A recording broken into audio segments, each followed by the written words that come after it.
المرسلين وعلى آله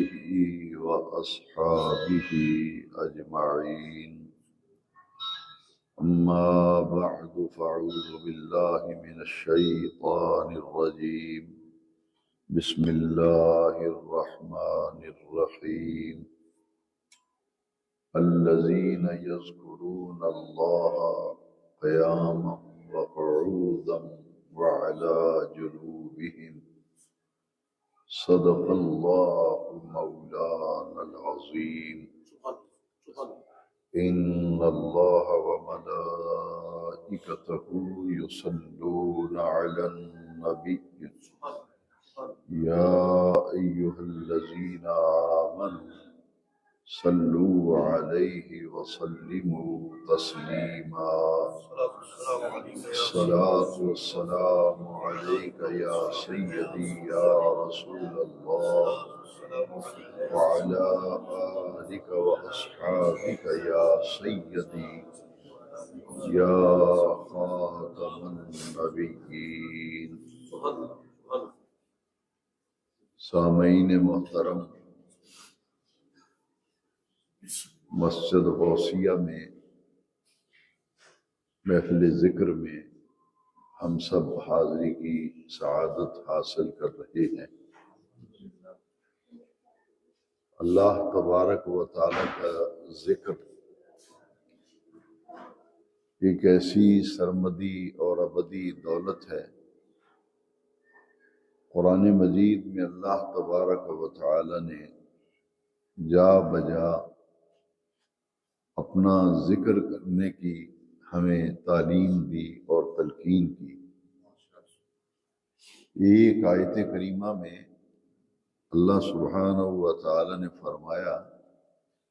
یا ایہا الذین آمنوا اذکروا اللہ ذکرا کثیرا۔ اے ایمان والو،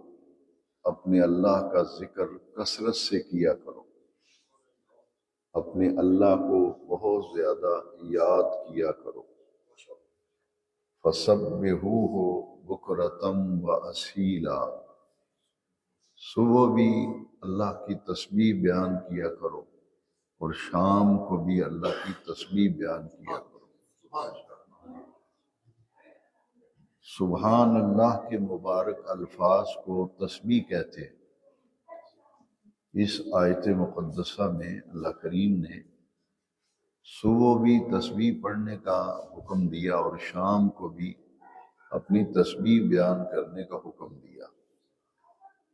نبی کریم صلی اللہ علیہ وسلم نے سبحان اللہ پڑھنے کے جو فائدے بیان فرمائے،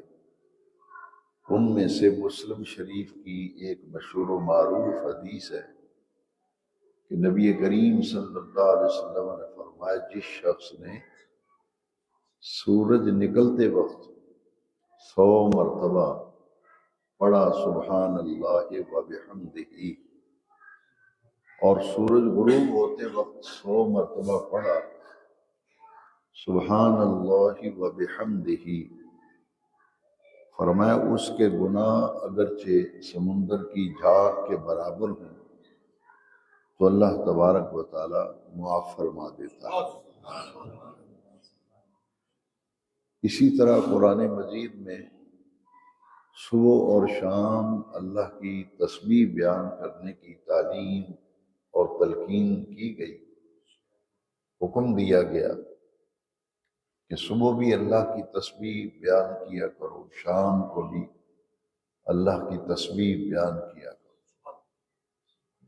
یہ سبحان اللہ کا معنی ہے اللہ پاک ہے،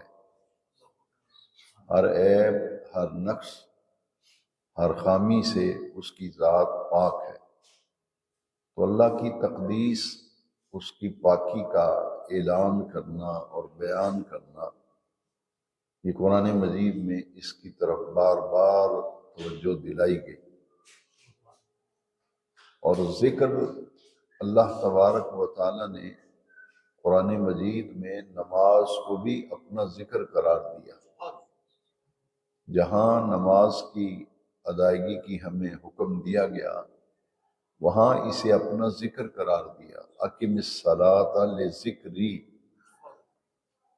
صحیح صحیح ادا کیا کرو نماز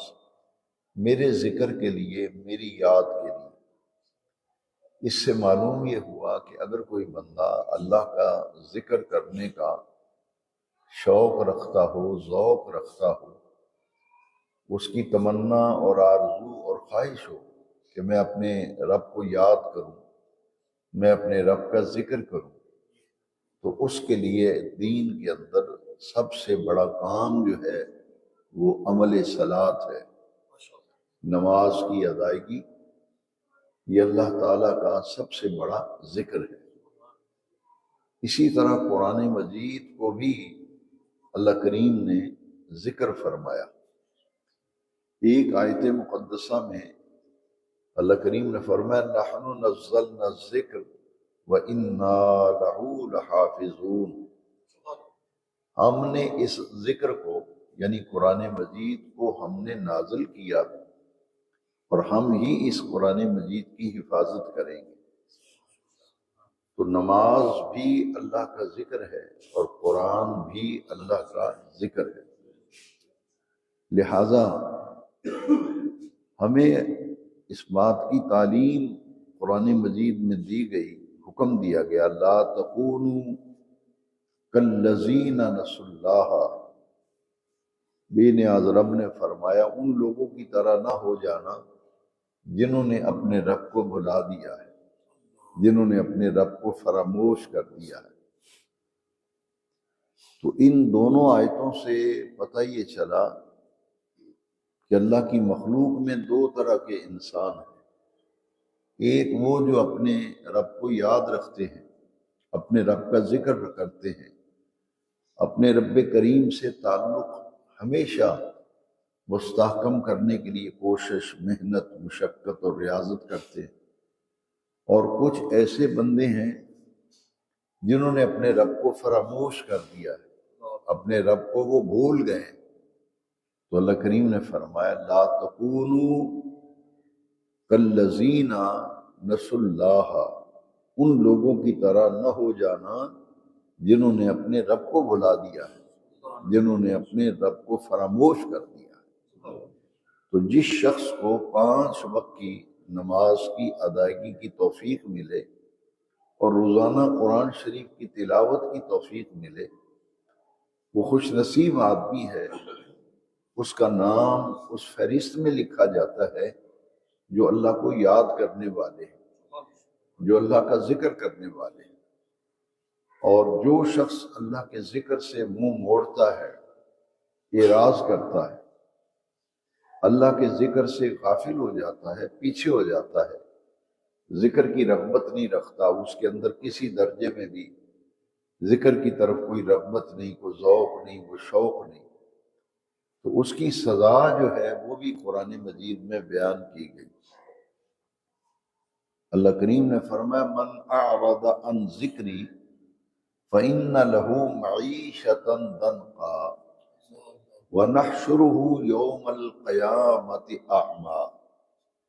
جس نے میری ذکر سے اعراض کیا، منہ موڑا، اللہ کریم نے فرمایا فَإِنَّ لَهُ مَعِيشَةً ضَنْقًا، ہم اس کی معیشت میں تنگی کرتے ہیں، یعنی برکتیں اٹھا لی جاتی ہیں۔ وَنَحْشُرُهُ يَوْمَ الْقِيَامَةِ أَعْمَى، اور اس سے بھی بہت بڑی سزا ہے کہ قیامت کے دن اسے اندھا کر کے اٹھایا جائے گا، اس کا حشر اندھا کر کے کیا جائے گا۔ تو ذکر الہی کی رغبت اور ذوق اور شوق ہمیں رکھنا چاہیے۔ جو لوگ مسجدوں میں آتے ہیں، نمازوں کی پابندی کرتے ہیں، قرآن مجید سے تلاوت کی رغبت رکھتے ہیں اور نیک لوگوں کی صحبت میں بیٹھتے ہیں، مسجد سے ان سے رابطہ ہوتا ہے، دین سے وابستہ رہتے ہیں، وہ اتنے خوش نصیب ہیں کہ نبی کریم صلی اللہ تعالیٰ علیہ وسلم نے ان کا مقام اور ان کا مرتبہ بیان فرمایا۔ نبی کریم علیہ السلام نے فرمایا غافلوں میں اللہ کا ذکر کرنے والا ایسے ہے جیسے سوکھی ہوئی گھاس میں ایک ہرا بھرا تنکا ہوتا ہے۔ پورے محلے میں یا پوری گلی میں اور پوری بستی میں جو لوگ مسجد کی طرف رجوع کرتے ہیں، اذان کی آواز سن کر نماز پڑھتے ہیں، ان کی مثال حضور نے دی کہ جس طرح ایک گٹھڑی گھاس کی باندھی ہوئی ہو، اس میں ہرا بھرا تنکا ہوتا ہے، تو غافلوں میں اللہ کا ذکر کرنے والا ایسے ہی ہے۔ لہذا ہمیں خواب غفلت سے بیدار ہو کر ذکر الہی کا ذوق اور شوق اور رغبت اپنے اندر پیدا کرنی چاہیے۔ یہ تصوف کے جو 4 سلسلے ہیں، سلاسل طریقت، ہمارے علاقوں میں انہیں سلاسل اربع کہتے ہیں، 4 سلسلے مشہور ہیں، ورنہ اہل عرب کے ہاں بہت سے سلاسل طریقت ہیں، لیکن ہمارے ہاں جو معروف سلسلے ہیں وہ 4 ہیں، باقی سب سلاسل انہی کی شاخیں ہیں۔ سلسلہ چشتیہ ہے، سلسلہ نقشبندیہ ہے، سلسلہ سہروردیہ ہے، سلسلہ قادریہ ہے۔ جو طریقہ قادریہ ہے، سلسلہ قادریہ، یہ سیدنا غوث العظم شیخ عبد القادر جیلانی رضی اللہ تعالی عنہ کی ذات سے نسبت رکھتا ہے، ان سے وابستہ ہے۔ سلسلہ چشتیہ جو ہے وہ خواجہ خواجگان حضرت خواجہ معین الدین چشتی اجمیری رضی اللہ تعالیٰ عنہ سے منسوب ہے، یہ ان سے منسوب ہے۔ سہروردی سلسلہ جو ہے حضرت شیخ شہاب الدین سہروردی علیہ رحمہ سے منسوب ہے۔ نقشبندی سلسلہ جو ہے یہ حضرت شاہ بہاء الدین شاہ نقش بند بخاری سے منسوب ہے۔ یہ جتنے بھی سلاسل طریقت ہیں،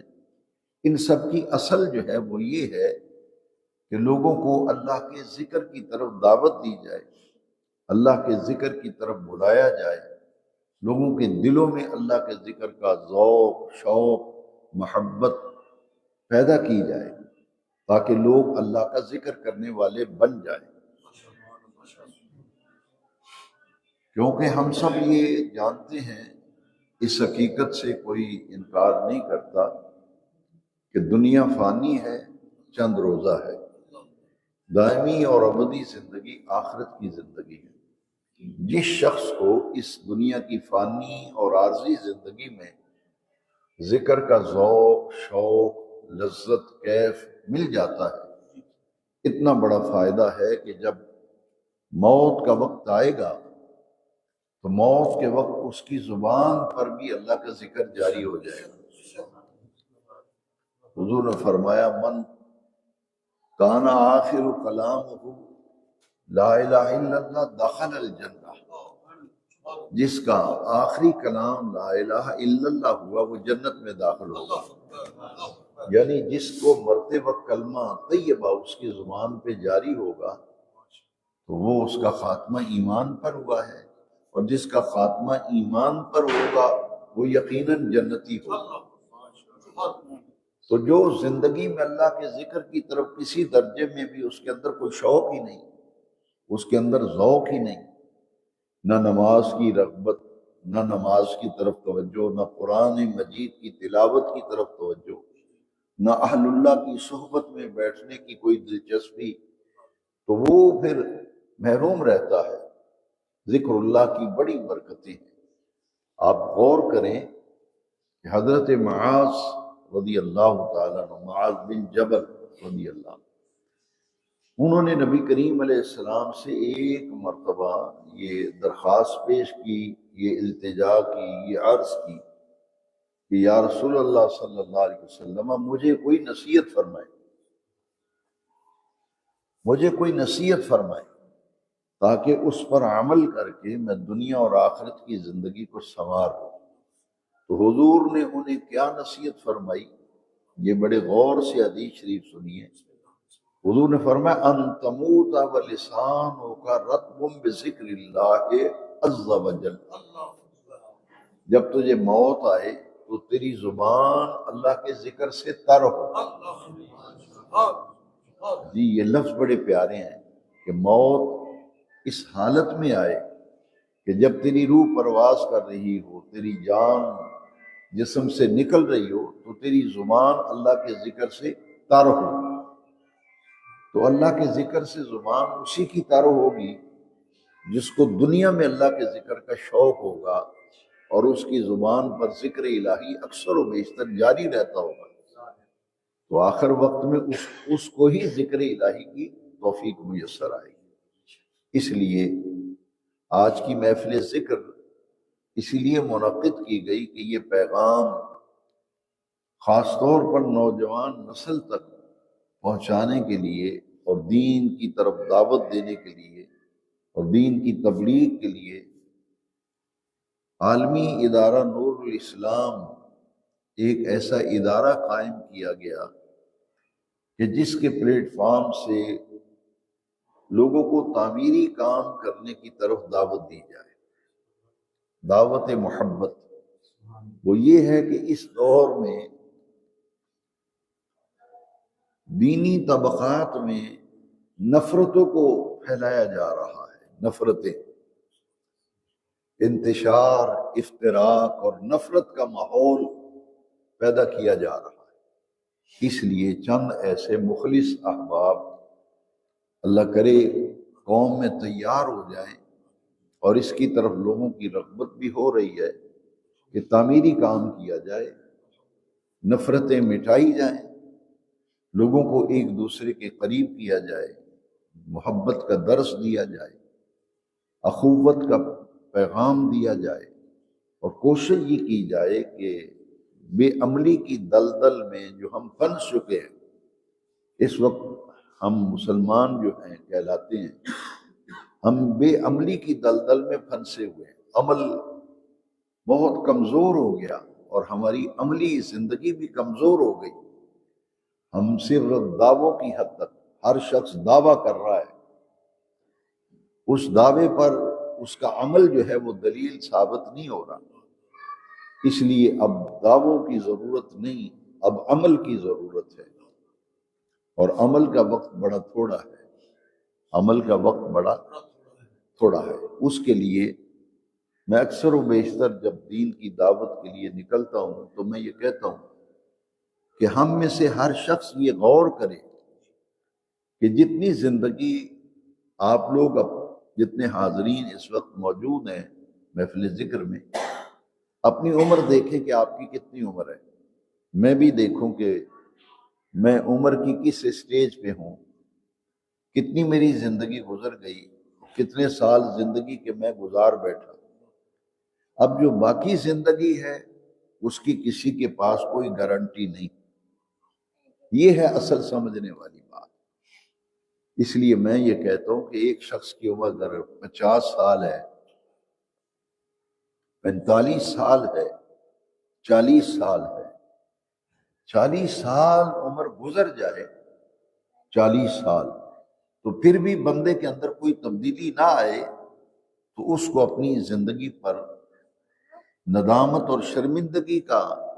اظہار کرنا چاہیے کہ میں نے اپنی 40 سال کی زندگی اس میں جب سے ہوش سنبھالا ہے اس وقت سے لے کر اب تک میں اپنی زندگی برباد کر چکا ہوں۔ کیونکہ زندگی کا اصل مقصد کیا ہے، وہ ایک فارسی بزرگ نے اپنے کلام میں بتایا کہ زندگی آمد برائے بندگی، زندگی آمد برائے بندگی، زندگی بے بندگی شرمندگی۔ اور ایک اور فارسی کلام کا شعر ہے کہ 40 سال عمر عزیزت گزشت، 40 سال عمر عزیزت گزشت، مزاج تو از حال طفل نہ گشت، کہ 40 سال تیری عمر گزر گئی ہے لیکن تیرا مزاج جو ہے وہ بچپنے والا ہے، میچور نہیں ہوا، شعور نہیں آیا، سوچنا نہیں کہ کب تک اس دنیا میں رہیں گے۔ اس لیے یہ تصور کرنا چاہیے کہ زیادہ عمر ہماری زندگی گزر گئی اور تھوڑی باقی رہ گئی، لہذا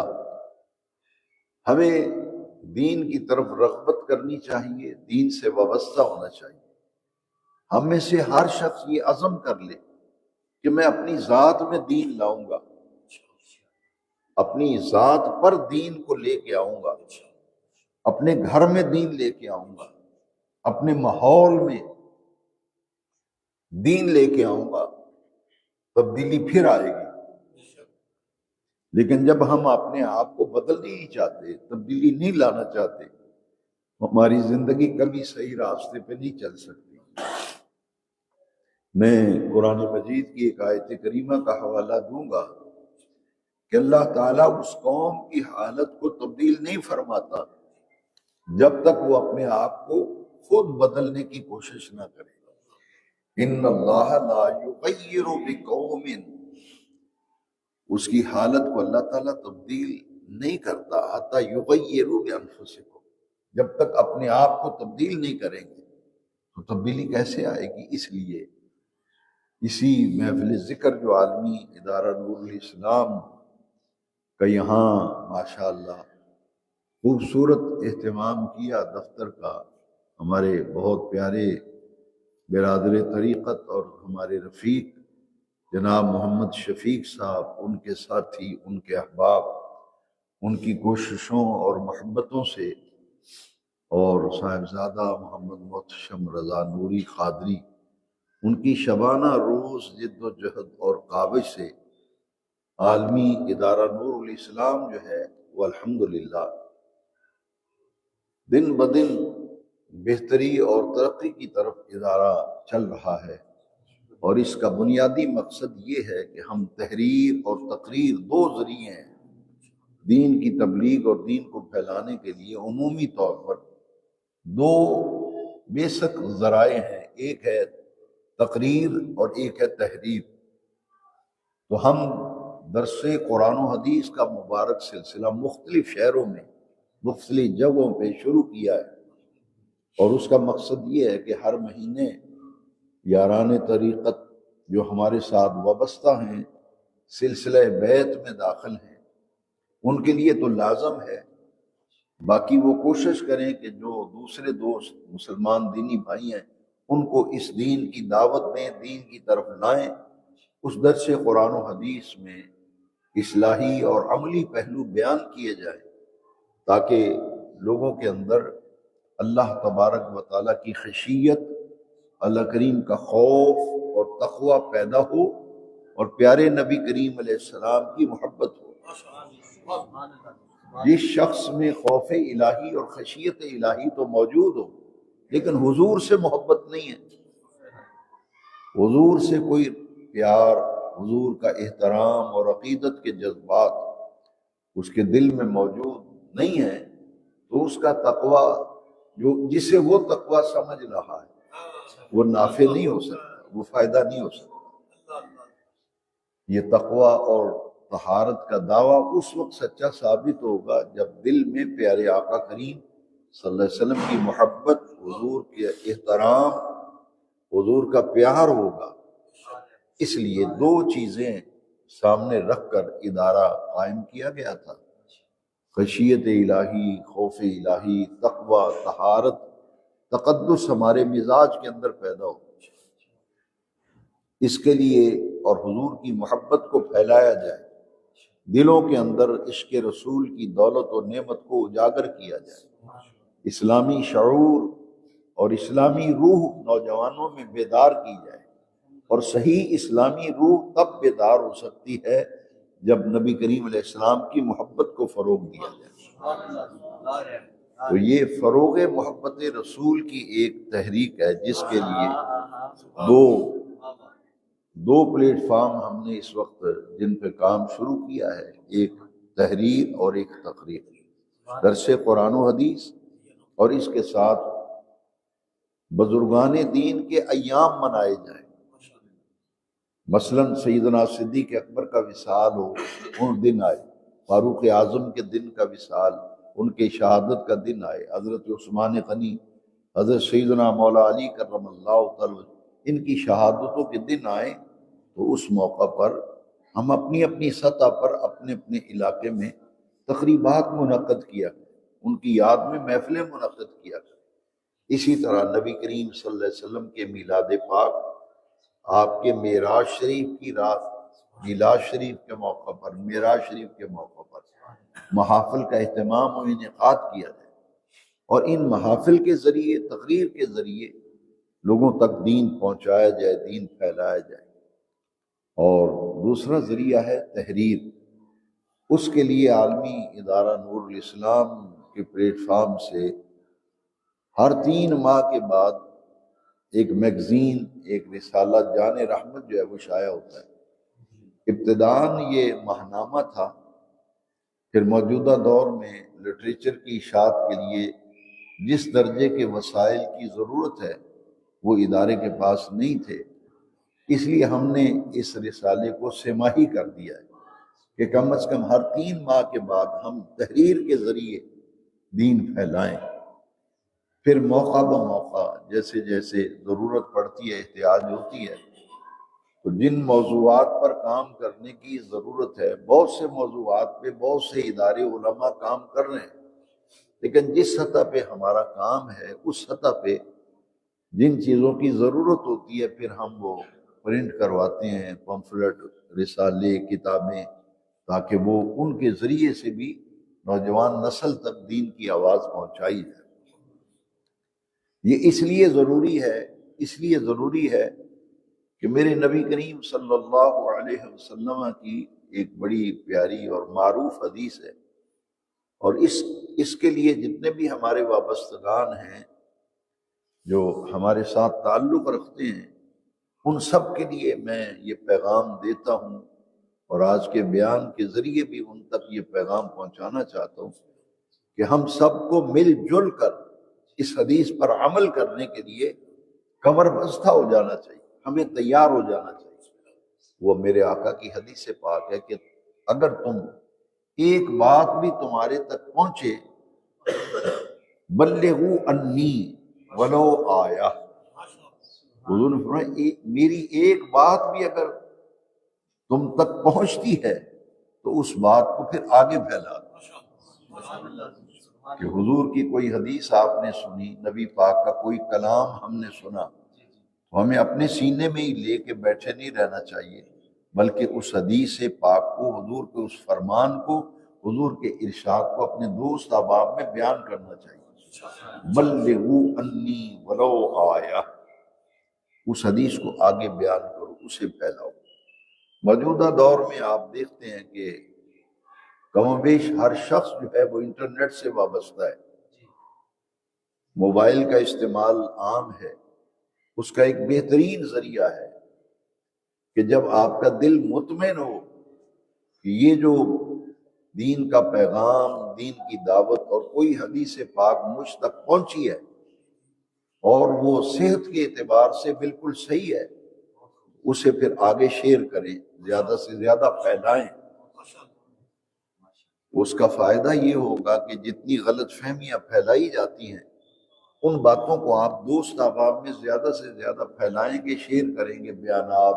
خطابات، درس قرآن، پوسٹیں ایسی انہیں عام کریں، تاکہ ایک تو باطل کا رد بھی ہوتا رہے، غلط فہمیوں کا ازالہ بھی ہوتا رہے، حق اور سچ والی بات جو ہے وہ لوگوں تک پہنچے۔ ان مقاصد کے لیے ہمارے احباب نے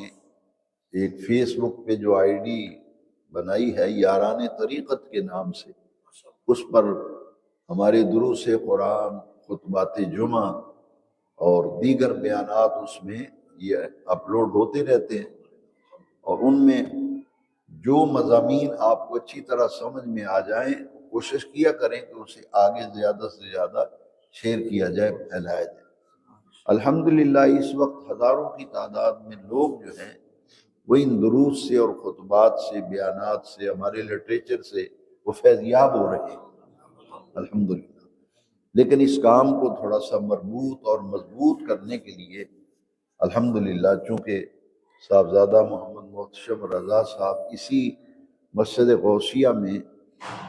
خطابت کے فرائض سر انجام دیتے ہیں، یہیں جمعہ پڑھاتے ہیں، تو ان کے لیے آسان تھا کہ یہاں بیٹھ کر وہ ایسا تعمیری اور مثبت کام کریں، اور اس کے لیے یہاں الحمدللہ ان احباب کی مخلصانہ کوششوں سے یہاں بھی ایک دینی مرکز جو ہے انشاءاللہ قائم جلدی ہوگا۔ یہاں رونقیں ہوں گی، بہاریں ہوں گی، اور صرف یہ مسجد نہیں ہوگی بلکہ یہ علم و عرفان کا مرکز بھی اور دین کی دعوت و تبلیغ کا مرکز بھی ہوگا، یعنی لوگ فائدہ اٹھائیں،